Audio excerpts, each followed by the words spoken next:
Som sagt, så fortsætter vi nu en panelsamtale, og derefter så vil der være mulighed for at drøfte jeres egne refleksioner, spørgsmål ved bordene, og så slutter vi af med, at Niels Henrik Gregersen samler op og ser, hvilke perspektiver er det, han hører for det her område omkring håb i klimakrisen, inden vi så runder af. And now I will continue in English. So we just had a panel conversation on hope. What gives you hope? What gives us hope? But in this panel discussion, we will continue a bit on that direction, but from hope to action. What ways do we see for action based on our hope? And in the panel, we are honored again that Bishop Thomas from Anaphora is with us, sharing his reflections. Then we have Jonatan Haslund-Gjerrild, educated as a design engineer with a special focus on climate solution. And Jonatan is formerly employed at the National Council of Churches, where I come from, working with the Greening the Churches campaign, Grøn Kirke, that he will also mention shortly. But now, today, Jonatan is working with the green transition of the Lutheran Church, also called the Folkekirkens grønne omstilling, employed at the Ministry of Church Affairs. And then we have Reverend Dorte Dideriksen, a pastor in a church north of Copenhagen, Jørlunde Kirke, a theologian with a master degree in pastoral care and a master in theological literature. And Dorte has had a long focus on hymns and hope. And I will strongly recommend you this article by Dorte on hymnologisk forankring af the hymnology and hope in times of anxiety on climate issues. Special focus on the hymns of Janne Mark that we will sing with or listen to tonight. So what a good introduction there. Thank you, Dorte, as well. I will put the article at the table behind so that you can take it afterwards. So now we will look on how hope and action is connected. And as we did before, we will just start by a very, too short around, where you each have 1 minute, just to reflect on how do you see the connection between hope and action. Bishop Thomas, will you start? Thank you. Incarnate your thoughts. Make something real that everybody would be able to adapt. In Anaphora, we have created a chart of the environment where people who are not having any idea about the environment would be able to read and implement in their own life. So I feel like incarnation of your thoughts is very important in a chart that people would understand. The incarnation of your thought. Thank you. Jonatan, how is hope and action connected, as you see it? Yes, I think the first thought I had was to maybe turn the question a bit around and say, do they make sense if they're not connected? Or does action make any sense if you don't have any hope for it to succeed? Or could you do any action without any hope? So I think maybe I would see it as a circular motion. So you have action that brings hope, that brings action, that brings hope. From maybe a small action, and then kind of increasing from that. It's a circular. Thank you, Jonathan. And Reverend Dorte, what is the connection between hope and action, as you see it? There's a lot of dissonance in the world. How to find resonance? I will tell you about my father. Because when we think about our relations to our family, we have pictures of holiness sitting by the Christmas tree, singing with your family. I remember my father, he's dead now, but he was singing Grundtvigs Et lille, et barn er født i Bethlehem. And it gives me hope to my heart. And I think all of us can remember situations where the people we love and who gives us hope for today and tomorrow, they have touched our hearts. So hymns are a way of connecting to God and to the future. Thank you, Dorte. So that was just a very brief introduction on how you see hope and action being connected. So now I'll just give you just a few more minutes, though. We have like 5 minutes each, just to reflect on what ways do you see from hope to action, from your, not only from your perspective, but also from your practice, coming from anaphora, coming from greening the churches, coming from a church, but focusing on hymns, that perspective. Maybe Bishop Thomas, you could start. Thank you. I think I have 3 ways that we may move from just having a beautiful idea up there and how to incarnate it. The first thing is to create a feeling and a willingness within the people to create solutions for themselves. It's not a matter of just giving someone something that they can do, or as they call a fish that they would eat, or not to teach them how to fish. But for me, I would not give them a fish. I will not tell them how to fish. But I will create in them, I will manipulate in them the power of creativity and giving them a space to create their own solutions. And that makes a difference. Then you create within a society a group of people who are able to stand up for their ideas and fight for it, create their own way of doing it. So if we train people on an environmental message, on climate justice, then we are able to create a group of people in every society, then they are able to make a difference in their own society. And then training is not only information, is to see something on actions. Let them create it. Let them be part of these solutions. And then we have done that in Anaphora, and we have been trying to do this for many years. And at the end, we asked them to make a chart, and they created the chart, and they are following it. This is one way of doing. The second way of doing that, we need a church to be prophetic in their message. A prophetic voice of the church means a lot in the society. It's not about just talking holiness. It's about be in the society, be Christ-like. And being Christ-like with a prophetic voice that is able to say no sometimes to wrong actions would make a difference. So here, social justice is a voice that has to be heard from those who are able to raise their voice. And I don't think that we can make any climate justice without social justice. The third way, working on the political arena, which they are mainly the cause of what we are having now. The political arena is just like producing much more problematic way on the way for the climate justice.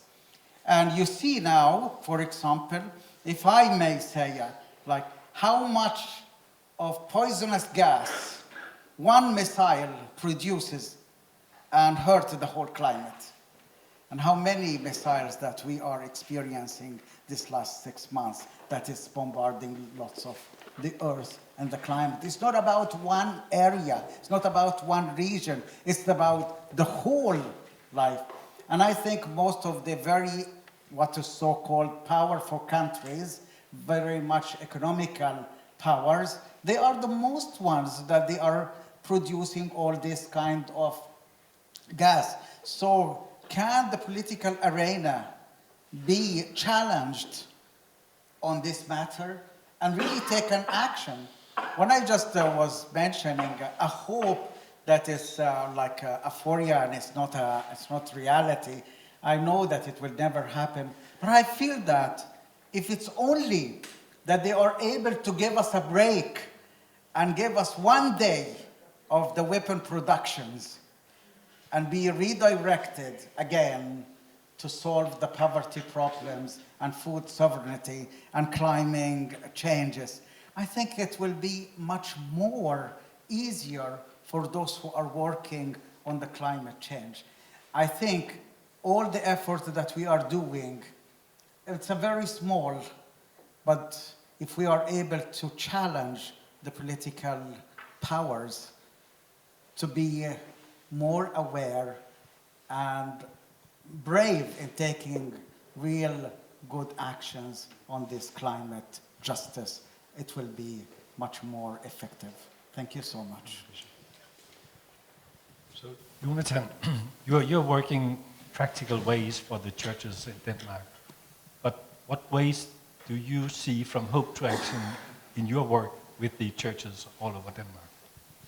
Yeah, I think try maybe just to explain a bit practically how we've been working and how also in the green churches of Denmark, in where I used to work. That's basically a network of churches around Denmark from all denominations working together to become more green or learning how to live more sustainably. And we have this checklist of 48 different practical things you can do as a church. And that's one way of doing it, one way of creating hope, actually taking action on small things. And now I'm part of working with the public church in a program called the Green Transition of the Public Church. And here we're also trying to from a small project group lift up all the initiatives coming from the churches, because we're not able to go and say this is how to do it, this is how to do it, but we can look at the experts, but also look at all the examples from churches around Denmark. And I think that is something that creates hope. I think people doing different actions and seeing how this can also be done other places. So inspiring each other. And 3 different ways or approaches, I think, that are important in solving the climate crisis is the churches, or we need to look on how to reduce our own impact, so kind of lighten the footprints we are leaving on the planet. And that's in doing a lot of different things. It could be saving energy or quitting wasting as much or not buying as much new things. There can be a lot of ways of us threading more lightly on or putting smaller footprints. Then also, especially in the People's Church of Denmark, there's an opportunity to have a positive impact as there's or as the church, we own a lot of land that are now generally used for farming, which of course is a good thing, but there are ways of changing practices around farming. There's way of planting forests or giving more place for nature, so you can absorb more of the CO2 from the atmosphere, but also giving more room for biodiversity.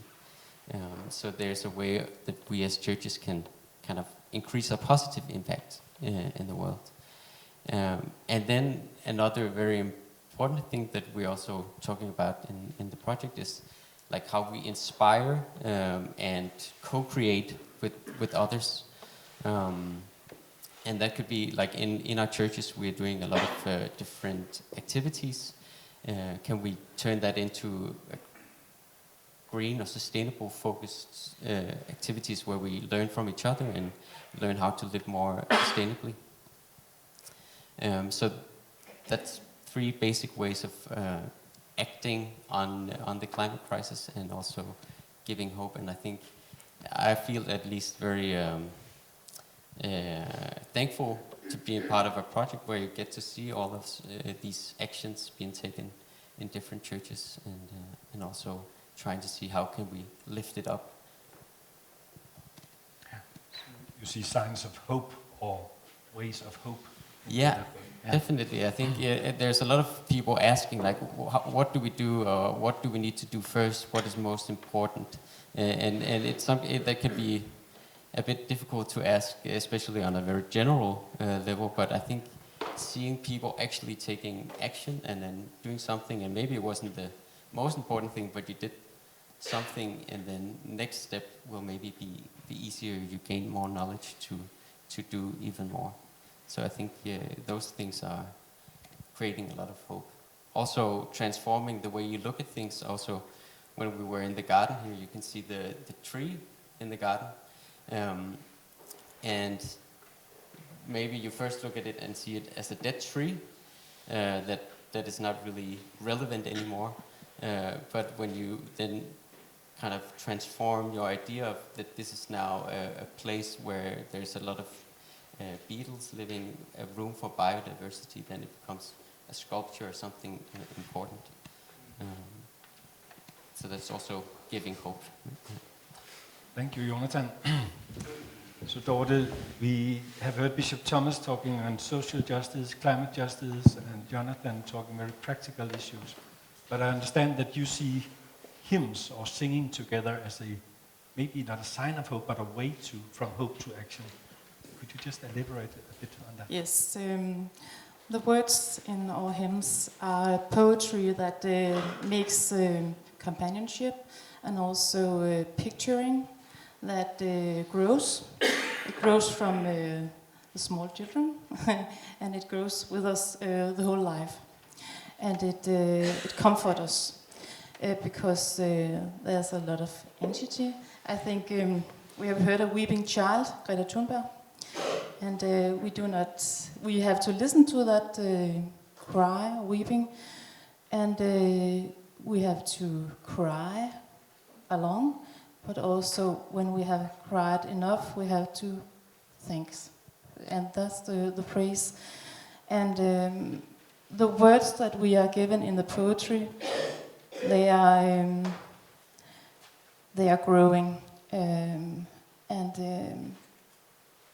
I think it's very important to listen not only to the hymns, but as well as the songs.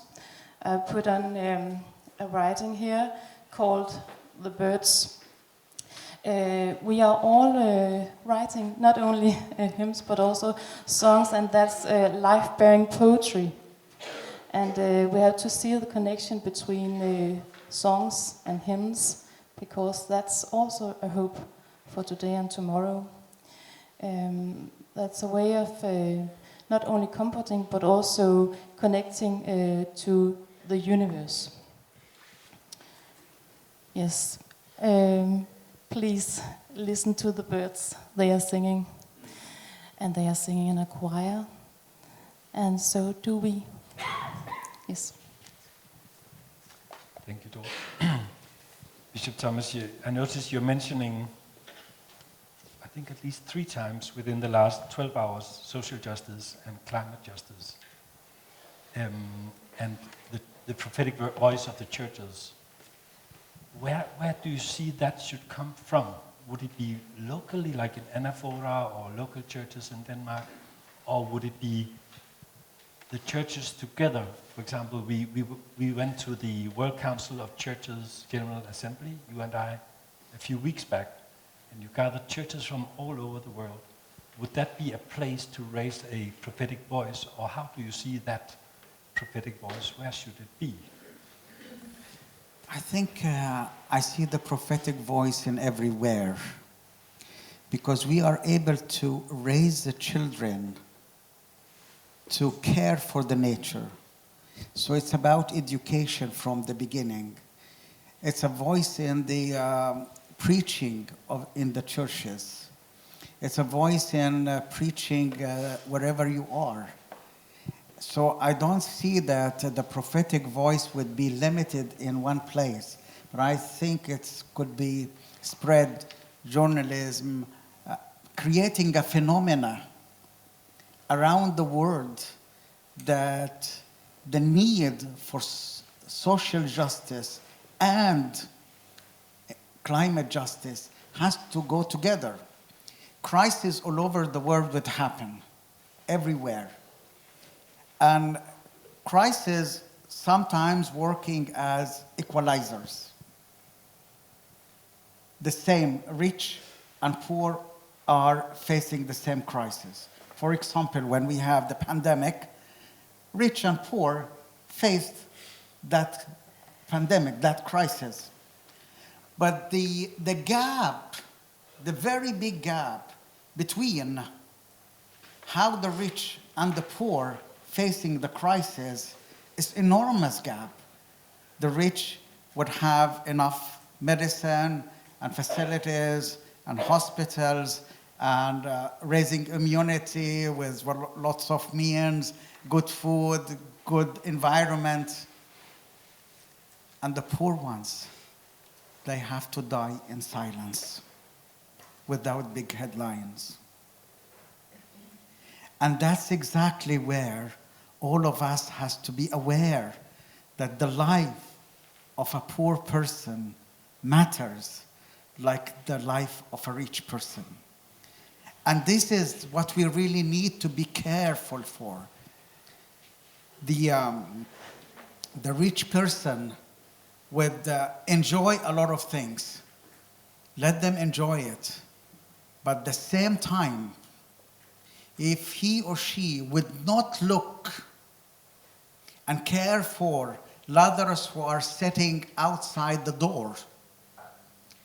In the parable that Jesus said about the rich and the poor man, the rich man didn't actually insult the poor person. He didn't do anything wrong to this person, except one big thing. He didn't see. He didn't notice that person who was sitting there in need, and he didn't care for it. So I think if we are not able to bring forth the idea of caring for the very less fortunate, we are not able to solve the problem of the climate change. And it's very simple that they are able to help us cultivating land. Why I started to have anaphora, and why I started to have anaphora too.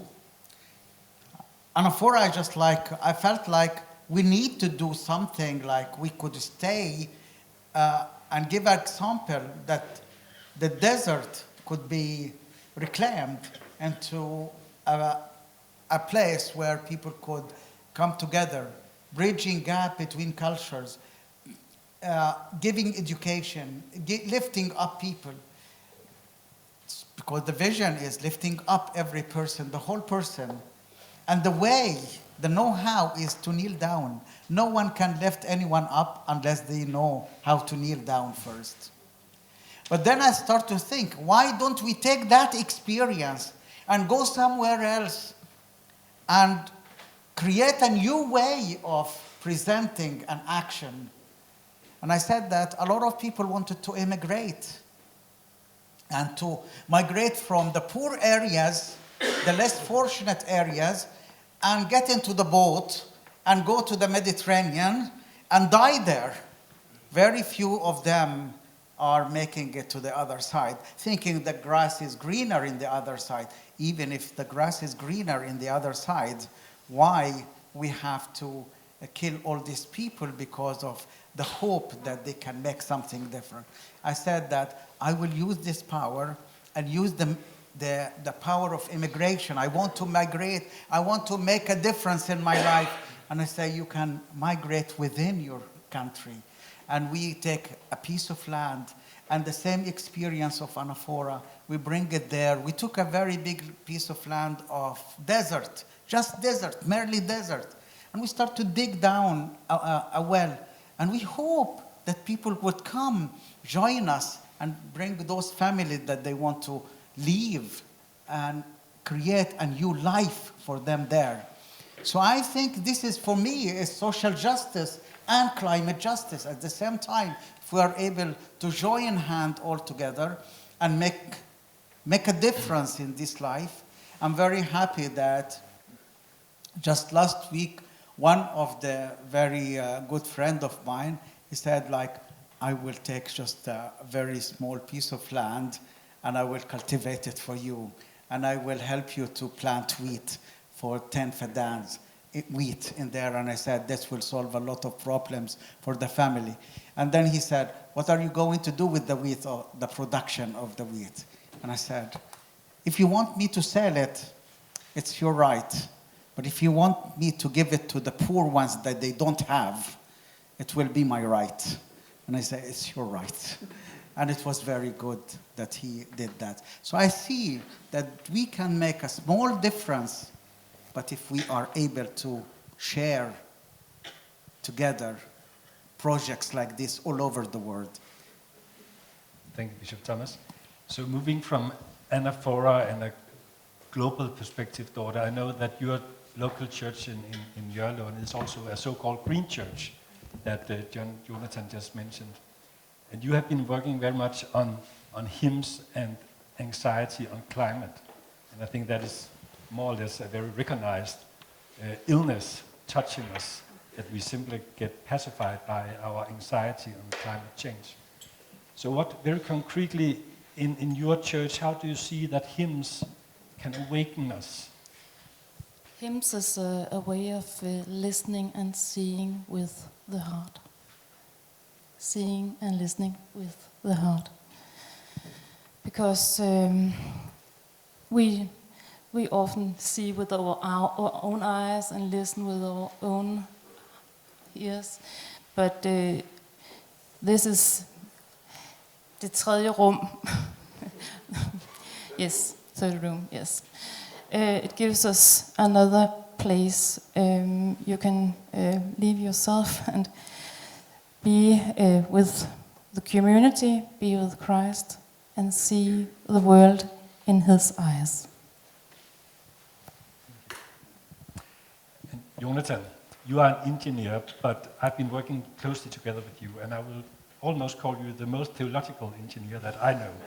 So, and you also are very active. You're active in your church. So, how do you use the theology or your own spirituality and view on climate change in your work on more concrete action with the churches in the Lutheran Church? Do you take your spirituality with you at the Ministry of Church Affairs? That's a good question. Yes, I think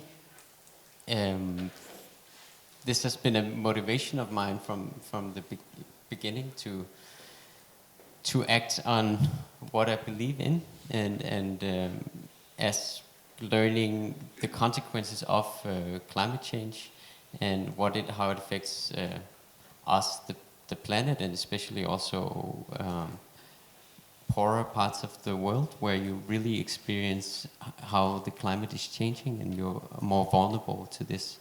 I think that's a major driver in also trying to see, like, how could we kind of wipe the floor in front of our own front door, if that makes sense. So how could we also here see what are we doing wrong that is actually affecting people elsewhere. So I think it's a motivator to have this background, as also I think what you talk a lot about, Bishop Thomas, how we are connected as one. We are people. God sees us just the same, and making that connection, and also trying to go in a direction where we become more equal and trying to have smaller footprints. Actually, from the more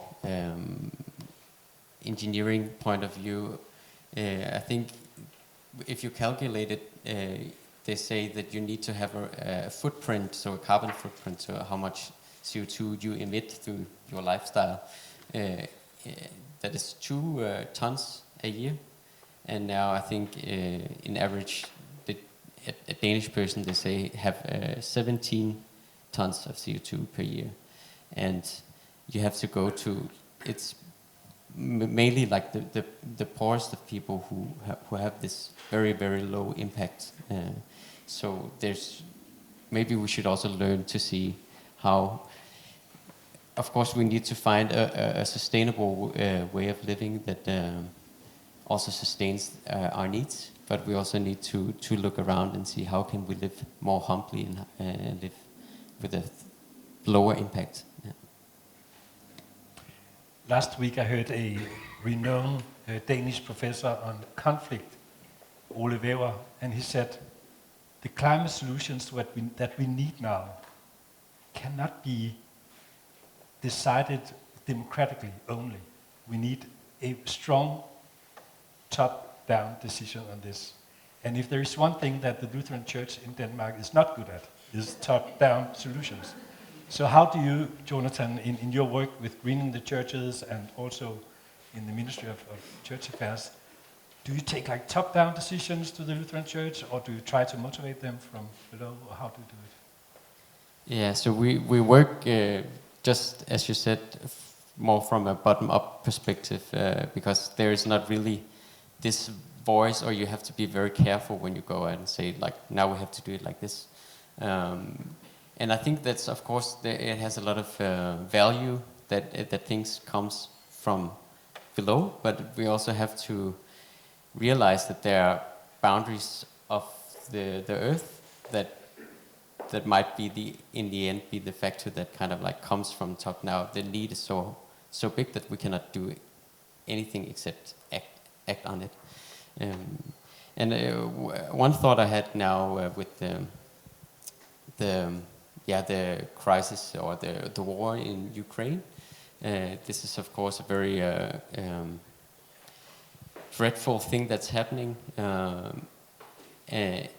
but also like what is the reaction on this? Maybe there's also hope in the reaction, because now we experience the lack of Russian gas that influences the prices on energy, and that causes us to do action.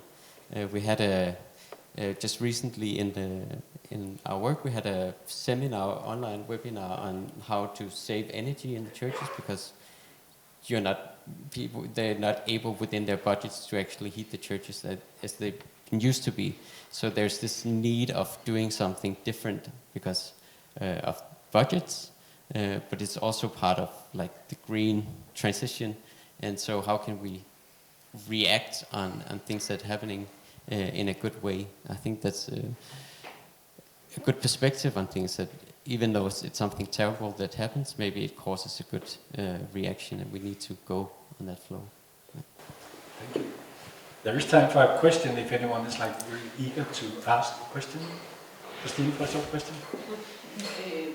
Yeah, I put some newspapers out there, and also to provoke ourselves a little bit about, there's this a bit more extreme movement, or very much more extreme movement called Extinction Rebellion, and you find even in the peaceful city of Aarhus, young people and also older people tying themselves to big lorries coming down the harbor. So and then also you would have some experts saying, well, we need to see that there might be, again, Mikael Jarnvig from yesterday, actually times really up down. And sometimes I can get really impatient with our own church, I must say, and myself even. And you get a little bit, when you say it's 17 tons a year, and then down to 2 tons, it's, yeah. So I just want to bring that perspective into our conversation. What should we say that, well, actually we should try to motivate our church to do something more, because we don't need to be party political here. Maybe actually the bishops could say, well, this is really now, do something, or what? Okay, thank you. Dorte, I think I will leave that one to you, because the Green Churches is a network of more than 300 local churches, which is very much not a top-down issue, but more like in dialogue with the local churches. And your local church is a so-called Green Church. Yes. Could you share just a few words on how you do this? It's important to act, and it's important to show the young confirmand, I don't know, but that they are able to be in a time where they can make a difference, and that's just a small practice, but it gives hope. And it's also a way of connecting young and old people when you are visiting with a flower, or telling about that you have made bird cases on the seminary. So I think it's important to not to take out the action, because we can't just sit and sing. That's, of course we cannot. And that would be, tremendous to say that. But how to do that? We have to develop that in a community, and to talk about what can we do, and what can't. Just so that we're not closing down and say we can't do anything. Oh no, we are weeping. No, we can do something. Thank you, Dorte, for that message. And we'll just close this short session with a short message of each one of you on what ways do you see from hope to action. Hopefully, a hopeful message to us as audience. Bishop Thomas, will you start? Just do something. That's what I can say, like just do something according to your capacity. It's nothing that we demand, but just do anything small, it will add. Start with yourself, as I start with myself. Thank you, Bishop Thomas. And Jonatan? Yeah, I think I would say that we have to stay humble and start acting on ourselves. We need to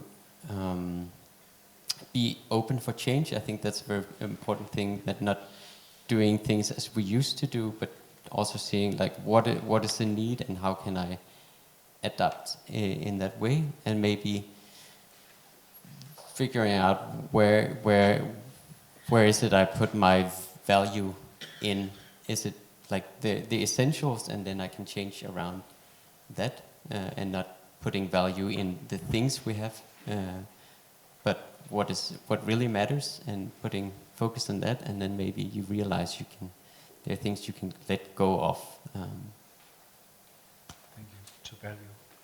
Dorte. And now I'm going to say the name Janne Mark. In Brorsons Kirke, she is making a hymn shop, a working shop with the young people. They are making songs together with her. They are using the language. They are making hope to one another, sitting around and trying to use words that make picturing about hope for themselves and for the world. That's a very, very important work she does there. Okay. So thank you so much. I think we should give a warm applause to the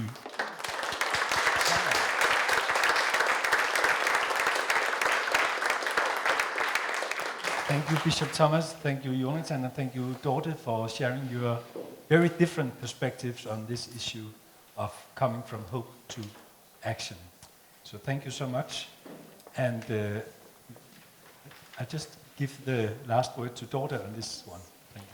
Because there is two words that opens the eyes. Kyrie eleison.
So now we have some time at the tables, reflecting together on what we have just heard.